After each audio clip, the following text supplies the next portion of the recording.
Good day, everyone. This is Aldemar Miraflor with, Charlene Tabiosa. Arniel Arbolic.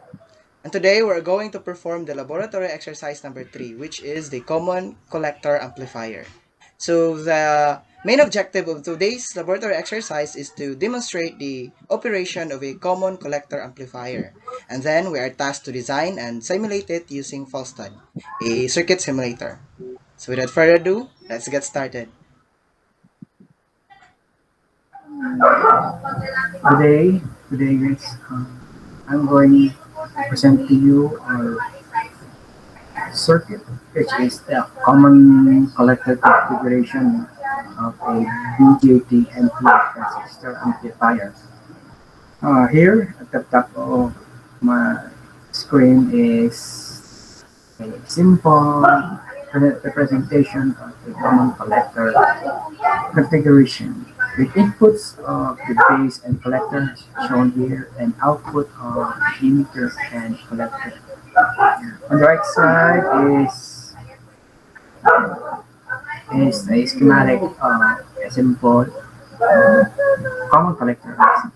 The input as compared to the left is growing its signal liquid this side and the output on the emitter and to the supply all the way to the output. And down is the modified common collector configuration with input signal of BS and in series with a resistor RS and a capacitor equivalent to the transistor. And these R1 and R2 are resistances that determines the voltage that will enter the base of the transistor. And with the supply of BCC and R and the resistances in RA and RF, the output side. Okay, guys, I'm going to show you now how we make common collector configuration using BJT transistor amplifier. So first we have to transistor first. Transistor BJT. We will put in here an NPN transistor. This one. And we connect voltage. First, we will connect a input signal, which is the voltage source, AC voltage source.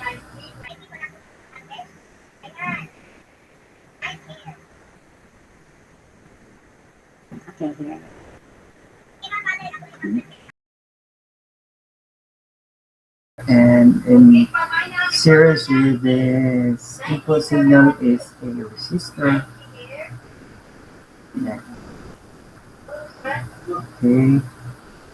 And in series with this one is a capacitor. Let's add a capacitor. Wire first. And a capacitor.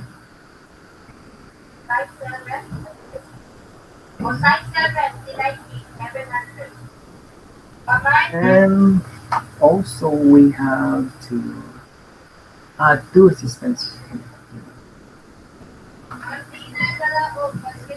One resistor R.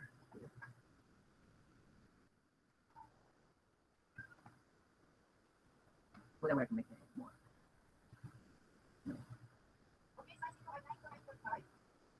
And a resistor, add a resistor here, and a Y again. Y. Okay, and Y here. And in the emitter side, we'll put in wire and a resistor. Another wire. And the output here is will be put in the emitter section. So let's put in the output.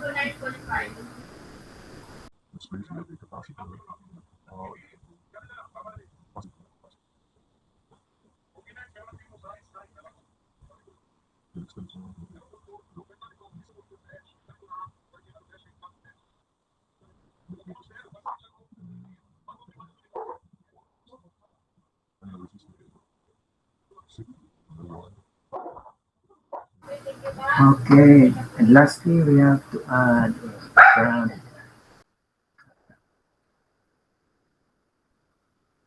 What's it called?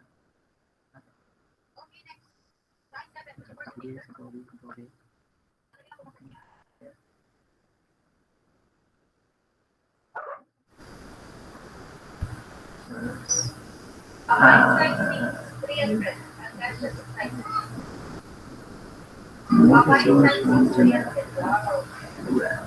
and there it goes. So guys, this is our circuit, and this is a this is our working circuit, common collector amplifier using the NP and OJT churches. Good day once again, this is Aldemar Miraflor and I will be the one to manipulate or set values to our parameters. Let's see what are the relationship or how does one part of our circuit affects the other. So the main goal here is to know the relationship between the inputs and the outputs. So as we can see in our screen, we have the common collector amplifier. So we have initial values for our parts of the circuit here since we already that is the default one. So what we will do now is to set values in each part of this circuit. So let's stop here. Then let's go to the VCC, one of the inputs. Let's go to 15. Then the AC voltage source, let's turn this maximum voltage into 500 millivolts and the frequency into 60 hertz, which is the standard one. Then let's start setting the values of our resistor. So let's start here. It's 2.2 kilo ohms. Then this one, let's try 33 kilo ohms. Then 3.3. Then this one, let's go for 300. And let's run. So as we can see in our screen, our circuit is running. So we all know that our inputs here are the VCC and the alternating voltage source here. And the output would be this one, especially it is affected by the resistive load. Now, if we try to look at the voltage or the values in our screen, we have the maximum voltage here in our AC source, which is what we set a while ago into 500 millivolts. However, if we try to look at in the output part, the output voltage is approximately half of our input here. So we can make that voltage in our output closer to our input here in our AC if we connect this one without the resistive the resistor here. So with the resistor, look at the difference. It is almost half. However, if we remove the resistor, there you have it. The output voltage is much closer to our input voltage. Let's go back. So that is the relationship of the two. Now, let's try changing our values in our input. So let's stop. Then edit. With same frequency, let's go to delete this one from 500 millivolts into 1 volt. Okay, then our VCC into, let's say 20 and run. So as you can see, our waveform here became steeper, or the wave became much more taller or steeper, as what I've said. So same case a while ago, our voltage, maximum voltage here in our AC source is 1 volt, and in our output voltage is almost half in value. So it is in terms of millivolts. Now let's reset the values of our inputs and try to change or manipulate the values of the parameters that affects our output. By doing this, we will know the relationship of our output to our input. So first, please remember or take note the values of our max voltage at our AC voltage source as well as our output voltage. So first, so as what I have said, let's reset the values of our inputs, including this VCC here, into 15 volts. And then, I'm assuming it's 500. Okay, it's 500. It's okay. And then, the next step is change the values of our parameters that affects our output. So first is the resistor in the emitter. First, let's set it into 100. And then the resistive load, we can say 5K. Okay, so we already changed the values of the parameters that affects our output. So let's run this one. Okay. So as you can see, our waveforms. So our waveforms is pretty much like what the waveform a while ago. So there is almost nothing changed. So we can conclude by that if we change the values of our resistor in the emitter and the resistive load, there is no significant change into our input as well as into our output in terms of its waveform. Though there are quite change in our values like our voltage. However, when we talk about in general, there is no significant change. So now we already know the relationship of input to the output and vice versa. Thus, from here on, Mr. Biosa will be the one to take over and discuss to you the meaning of the waveforms. Once again, I am Charlene Tabiosa, and today I will discuss about the interpretation of the waveforms. So here we have here the 15 volts, 60 hertz, 300K ohms, and 100K for the resistive load. And we will manipulate this, and we will determine on what are the changes based on the manipulation of the values. So first is from VCC, we will change this into 20 volts. So let's edit this. So let's make this as 20 volts. Okay. Then from our 60 hertz, we will edit the maximum voltage into 1 volt. Okay. And then, so as we can see on our waveform, the waveform is still 180 degrees.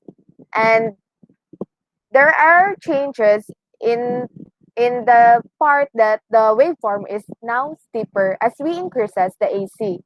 And that is the effect of AC, of changing the value of AC into higher value to the waveform of the output. So now let's proceed to another manipulation of parameter. So let's change this 300 into smaller value, which is 100.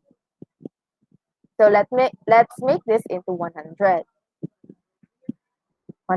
ohms.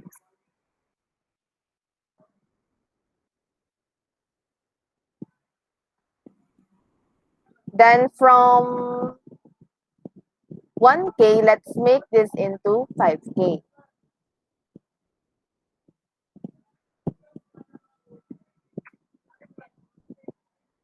So let's reset the waveform so that we can compare it from our previous waveform.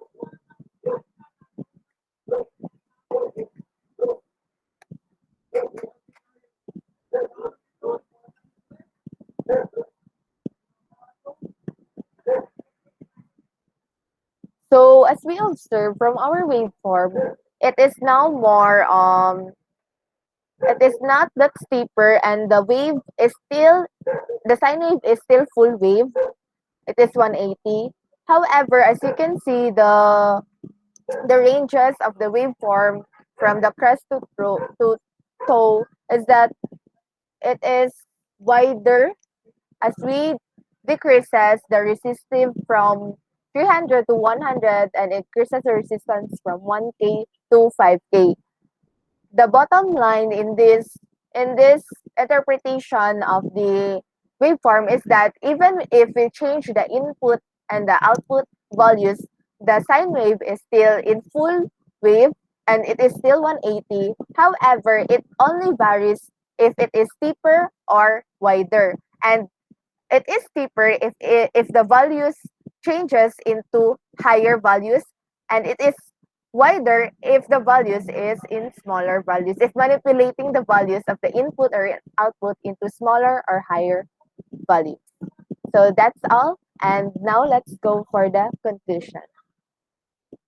To sum it up, our circuit, which is a common collector amplifier based on a NP and BJT transistor, has an input voltage of 50 millivolts, 60 hertz, and resistances of 1K for the resistive load and 300 ohms for the emitter resistor. It has also an VCC voltage of 15 volts. As we can see, our output signal dropped 50% compared to the input signal voltage. This is due to the 2.2K ohm source resistor. Also, as we manipulate our parameters, especially in our input, which is the VCC and the AC voltage source. So take, for example, what we did in our experiment a while ago, as we set the maximum voltage in our AC voltage source into 500 millivolts, and the VCC, we set it into 15 volts. There is a significant change in our output voltage, which is it drops into 50%. So we can validate that and support that fact, knowing that there is a significant voltage drop in our um, voltage, especially as the current enters the source resistor and then the resistive load. So that is the relationship of the input and the output. Moreover, for the interpretation of our waveform in the laboratory exercise, we observe that the manipulation in the values in the input and the output will cause it to the same sine wave, which is in 180 sine wave. Whether we change the values in the input or output, if we increases it, the steeper the sine wave. However, if we decrease the values in the input or output, the sine wave will be wider.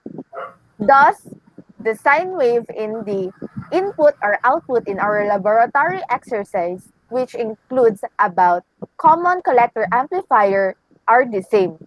And let us remember that the voltage gain is less than 1 and the power gain and the current gain are at the average. So that concludes our third laboratory exercise, which is about the common collector amplifier using BGT transistor. So again, this is Aldemar Miraflor I am Charlene Tabiasa. Ardial Arbolet, saying thank you. God bless. and goodbye.